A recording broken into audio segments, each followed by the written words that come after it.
नमस्कार, स्वागत है आपका। आप देख रहे हैं तेज इंडिया लाइव न्यूज और मैं हूं आपके साथ आदेश कुमार। आइए आपको दिखाते हैं दिन भर की कुछ खास छोटी और बड़ी खबरें तेज इंडिया लाइव न्यूज के साथ।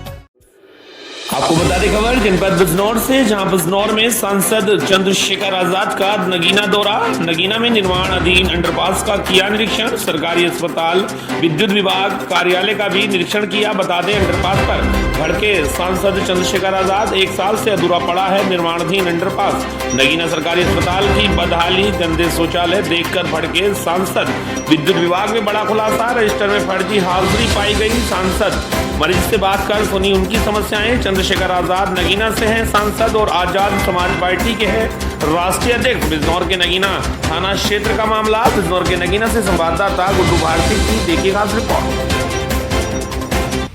देखिए, ऐसा है, काला खेड़ी अंडरपास के लिए मैं पिछली 3 बार हाउस में मैं इस मामले को उठा चुका हूँ। इसका वर्किंग जो था वो 4 महीने का था कि 4 महीने में बनकर तैयार होना। इसको 10 महीने ज़्यादा का समय हो गया। लास्ट टाइम हाउस चल रहा था, मैं मंत्री जी के पास गया, मैंने उनसे आग्रह किया कि भैया आपको मेरे यहाँ काला खेड़ी जो अंडरपास का काम है आपके संज्ञान में है, वो काम रुका पड़ा है, ठेकेदार काम नहीं कर रहा। उन्होंने मेरे सामने प्रबंधक को फ़ोन किया कि भाई इस काम को कराओ। अब आप ये समझिए कि उनके कहने के बावजूद भी, यानी कि मंत्री जी का आदेश भी ठेकेदार और कर्मचारी नहीं मान रहे हैं। अब चलो, मंत्री जी का आदेश नहीं मान रहे हैं, ठेकेदार नहीं मान रहे, कर्मचारी, लेकिन जनता के क्या दोष है? जनता तो पूरा टैक्स दे रही है।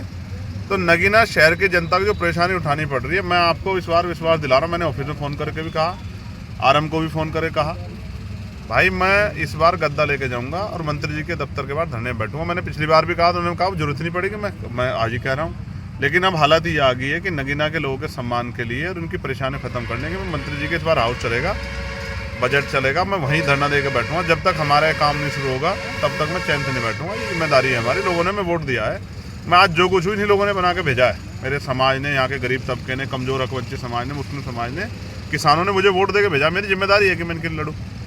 ये अगर मेरे लिए एक कदम चले हैं तो मेरी जिम्मेदारी है कि मैं इनके लिए 10 कदम चलूँ। मेरी ड्यूटी है, मैं अपनी ड्यूटी कर रहा हूँ। ये होना चाहिए। मैं आग्रह आपके माध्यम से भी कर रहा हूँ, जो अधिकारी सुन रहे इसको करवा दो।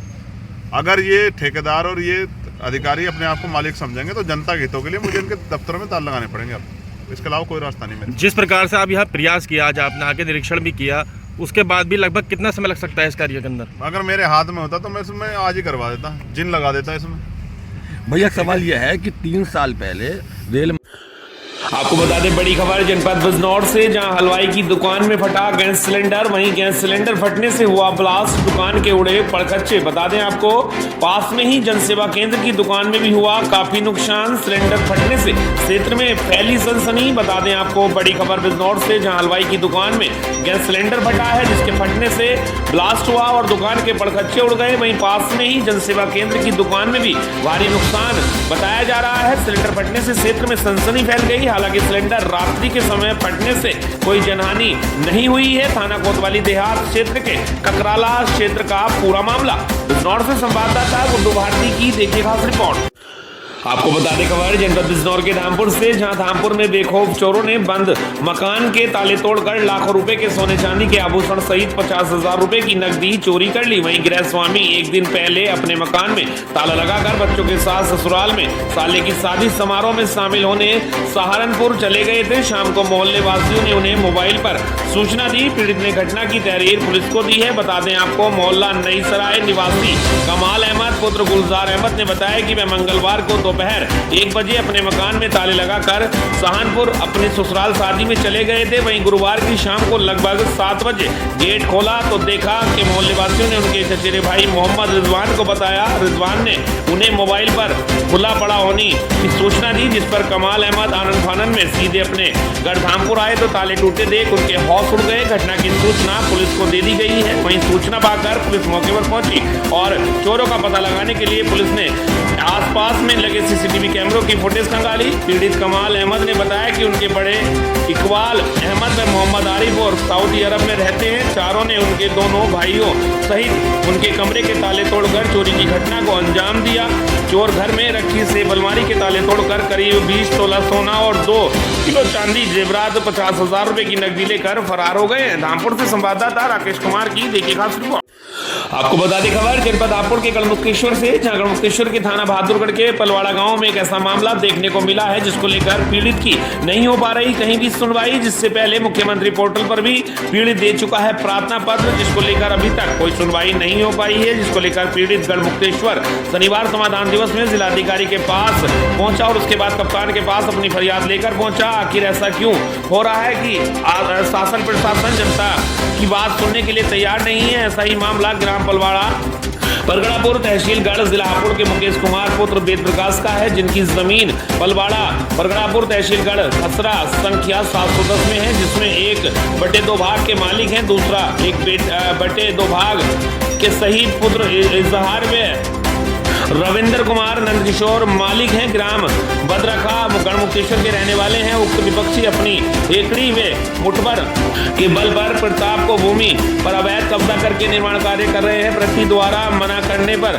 पीड़ित को जान से मारने की धमकी दे रहे हैं। वहीं पीड़ित इस संबंध में थाना दिवस बहादुरगढ़ में दिनांक 10/1/2026 को प्रार्थना पत्र देकर आया था, जिस पर कोई कार्रवाई नहीं हुई है। विपक्षीगण बदमाश तरह के व्यक्ति हैं। प्रार्थी की कमजोरी का फायदा उठाकर भूमि पर नींव खोदकर निर्माण कार्य कर रहे हैं, जिन्हें रोका जाना आवश्यक है। अब देखना यह होगा कि मुख्यमंत्री योगी आदित्यनाथ केवल विधानसभा में ही बोलते हैं या सच में भी भूमाफियाओं पर कार्रवाई होगी। जिलाधिकारी का कहना है कि प्रार्थना पत्र ले लिया गया है, मामले की जांच कराकर कार्रवाई की जाएगी। हापुड़ से संवाददाता राहुल कुमार की देखिए खास रिपोर्ट। मेरा नाम मुकेश कुमार अग्रवाल है, निवासी पलवाड़ा तहसील गढ़मुक्तेश्वर थाना बहादुरगढ़। अच्छा, आपके साथ जो घटना घटी है वो उसका बताओ। हमारे भाई ने आधी जमीन बेची जी, और जिस जमीन जो ली है आधी ली है और वो कब्जा कर रहे हैं ज़्यादा जमीन में, यानी कि 80%। अच्छा, वो जो आपके भाई का नाम क्या है? संजीव कुमार। अच्छा, और हापुड़ रहते हैं वो 20 साल से।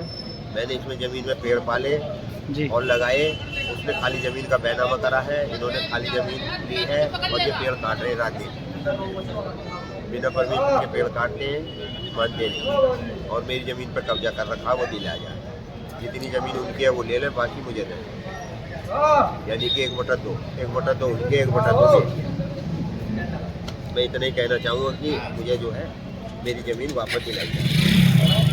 अच्छा, आप जो कहें अधिकारी के पास कहाँ गए थे? मैं एडीएम साहब के पास भी शिकायत कर चुका हूँ लिखित में, मुख्य जिलाधिकारी के पास भी और सीएमओ के पास भी, एसपी के पास भी, और थाना में भी गया हूँ, थाना दिवस में भी गया हूँ। जहाँ शिकायत करी है कोई सुनवाई नहीं हो रही। आज डीएम के पास भी शिकायत करी है, डीएम साहब से भी आज शिकायत करी है, लेकिन इसमें डीएम ने 2 दिन का आश्वासन दिया है। आपको बता दें खबर उत्तर प्रदेश के जनपद चंदौली से, जहां चंदौली सहित महोबा, अमेठी, शामली, हाथरस और औरैया में नए कोर्ट कॉम्प्लेक्स निर्माण का शुभारंभ हुआ है। बता दें माननीय मुख्य न्यायाधीश उच्चतम न्यायालय न्यायमूर्ति सूर्यकांत ने संबोधित करते हुए कहा कि उत्तर प्रदेश में 10 नए कोर्ट कॉम्प्लेक्स के निर्माण की कार्य योजना के लिए प्रदेश सरकार मॉडल के रूप में जाना जाएगा। इस पहल का दूसरे राज्य सरकारों को भी यहाँ की तरह कोर्ट कॉम्प्लेक्स बनवाने का सुझाव दूंगा। उन्होंने कहा संविधान में जिला न्यायालय की स्थापना इसी उद्देश्य से हुई थी कि वहां त्वरित न्याय मिले। यह कोर्ट कॉम्प्लेक्स आमजन के लिए न्याय के मंदिर साबित होंगे। यह परिसर हर प्रकार की आम आदमी की सुविधा से युक्त होंगे। बता दें आपको सीजेआई ने मुख्यमंत्री से आग्रह किया है कि महिला अधिवक्ताओं के लिए अलग से बार बनाया जाए एवं सभी कोर्ट कॉम्प्लेक्स में प्राथमिक स्वास्थ्य केंद्र बनाने का भी सुझाव दिया गया है। बता दें कार्यक्रम के दौरान माननीय मुख्यमंत्री द्वारा माननीय मुख्य न्यायाधीश उच्चतम न्यायालय न्यायमूर्ति सूर्यकांत को पुष्पगुच्छ स्मृति चिन्ह प्रदान कर स्वागत किया गया। अपने संबोधन में माननीय मुख्यमंत्री योगी आदित्यनाथ ने कहा कि लोकतंत्र के सशक्तिकरण के लिए आवश्यक है कि हमारी न्यायपालिका उतनी ही सशक्त हो, आम आदमी को सरलता और सहजता के साथ न्याय प्राप्त हो, इसके लिए उतना ही उत्तम इंफ्रास्ट्रक्चर भी आवश्यक है। उत्तर प्रदेश सरकार ने पहले चरण में 6 जनपदों के लिए धनराशि भेज दी है। डिजाइन स्वीकृति हो चुका है तथा सभी औपचारिकताएं पूरी हो चुकी हैं। जनपद चंदौली को लगभग 286 करोड़ दिया जा चुका है। शिलान्यास के बाद LNDA जैसी विश्वविख्यात संस्था द्वारा निर्माण कार्य तेजी से आगे बढ़ाया जाएगा। मुख्यमंत्री ने कहा कि एक छत के नीचे कोर्ट कॉम्प्लेक्स होगा, साथ ही साथ अधिवक्ताओं के लिए आधुनिक चैम्बर, न्यायिक अधिकारियों के लिए आवासीय सुविधा, स्पोर्ट सुविधा, पार्किंग और कैंटीन की व्यवस्था होगी। कार्यक्रम में माननीय न्यायाधीश उच्चतम न्यायालय न्यायमूर्ति विक्रमनाथ, न्यायमूर्ति पंकज मित्तल, न्यायमूर्ति मनोज मिश्रा, न्यायमूर्ति राजेश बिंदल, माननीय मुख्य न्यायाधीश उच्चतम न्यायालय इलाहाबाद न्यायमूर्ति अरुण बंसाली एवं कई अन्य वरिष्ठ न्यायाधीशगण भी उपस्थित रहे। चंदौली से संवाददाता अमरीश कुमार की देखिए खास रिपोर्ट। आपको बता दें बड़ी खबर उत्तराखंड के जनपद हरिद्वार से, जहां 7 वर्षीय बच्ची से दुष्कर्म के आरोपी को कोतवाली नगर पुलिस ने कुछ ही घंटों में किया गिरफ्तार। बता दें हरिद्वार में कोतवाली नगर पुलिस ने तेजी दिखाते हुए 7 वर्षीय नाबालिग बच्ची के साथ दुष्कर्म के आरोपी युवक को कुछ ही घंटों में गिरफ्तार कर लिया है। बता दें पुलिस की इस त्वरित कार्रवाई की शहर में सराहना हो रही है। मामला 16 जनवरी 2026 का है। बच्ची के परिजनों ने कोतवाली नगर थाने में शिकायत दर्ज कराई, जिसके बाद पुलिस ने गंभीरता दिखाते हुए तुरंत मुकदमा दर्ज किया और जांच शुरू कर दी। बता दें वरिष्ठ पुलिस अधिकारियों के निर्देश पर कोतवाली नगर पुलिस टीम ने मुखबिर तंत्र, सर्विलांस और CCTV फुटेज की मदद से आरोपी की तलाश शुरू की। कुछ ही घंटों के भीतर पुलिस ने आरोपी सूरज प्रकाश पोखरियाल को भूपतवाला क्षेत्र स्थित भारत मातापुरम कॉलोनी से गिरफ्तार कर लिया है। पुलिस जांच में यह भी सामने आया है कि आरोपी जिस मकान में रह रहा था उसे बिना पुलिस सत्यापन के किराए पर रखा गया था। इस लापरवाही का मकान मालिक के खिलाफ पुलिस अधिनियम के तहत 10,000 का चालान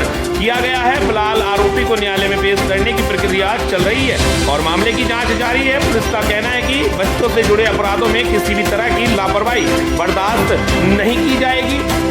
हरिद्वार से हमारे संवाददाता राहुल चौहान की देखिए खास रिपोर्ट।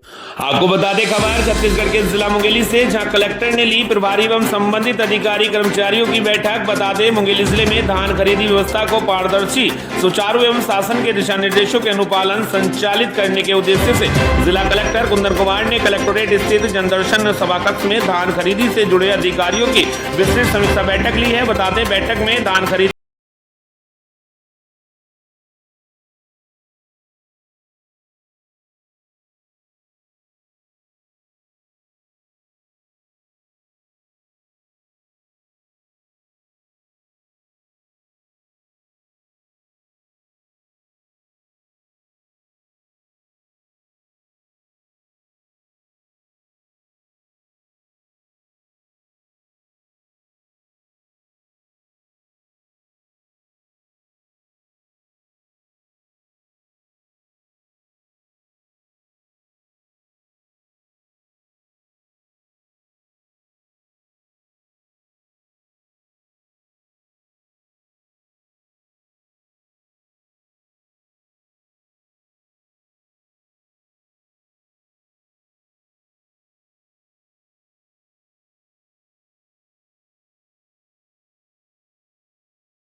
आपको बता दें बड़ी खबर झारखंड के जिला जमशेदपुर से, जहां सिर्फ चेतावनी नहीं सीधा होगा आंदोलन। बता दें मानगो नगर निगम के समक्ष हुए धरना प्रदर्शन में नीरज सिंह युवा जिलाध्यक्ष व विधायक प्रतिनिधि ने उपनगर आयुक्त कृष्ण कुमार को साफ साफ शब्दों में चेतावनी दी है। बता दें अभी तक आपको समझाने की कोशिश की गई है, लेकिन अगर आप भी नहीं समझे तो नगर निगम का कार्यालय आपके लिए आसान नहीं होगा, नीरज सिंह ने कहा। बता दें साफ साफ सुन लीजिए, आप यहाँ नक्शा पास कराने, अवैध वसूली करने और फाइलों पर सौदेबाजी के लिए नहीं बैठे हैं। नगर निगम का काम है अंधेरी गलियों में रोशनी देना, मानगों को कूड़े कचरे का ढेर होने से बचाना, खराब स्ट्रीट लाइटें ठीक करना और जनता को उसका हक दिलाना। अगर ईमानदारी से काम नहीं हुआ तो आप दफ्तर में घुसेंगे जरूर, लेकिन बाहर नहीं निकल पाएंगे। मानगों की जनता आपको चैन से बैठने नहीं देगी। अब यह संघर्ष रुकेगा नहीं, हर लापरवाही का हिसाब होगा। नगर निगम को जनता की ताकत समझनी ही पड़ेगी। जनता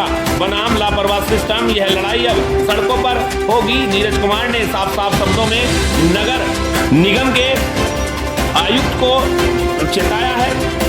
जमशेदपुर से संवाददाता सुमन शर्मा की देखिए खास रिपोर्ट। तीनों मंडलों की मानगो आजाद नगर के मंडल अध्यक्ष, तीनों मंडल के प्रतिनिधि, मानगो नगर निगम के प्रतिनिधि, बड़े भाई अफ्ताब अहमद सिद्दीकी जी, उपस्थित देवतुल्य मानगो की जनता, आज हम लोग यहाँ उपस्थित हुए हैं मानगो नगर कार्यालय के समक्ष धरना के लिए। इसका मुख्य मुद्दा यह है कि मानगो नगर निगम मानगो की जनता के साथ छल कर रहा है। मानगो की जनता के साथ छल आसपास के कूड़े के हम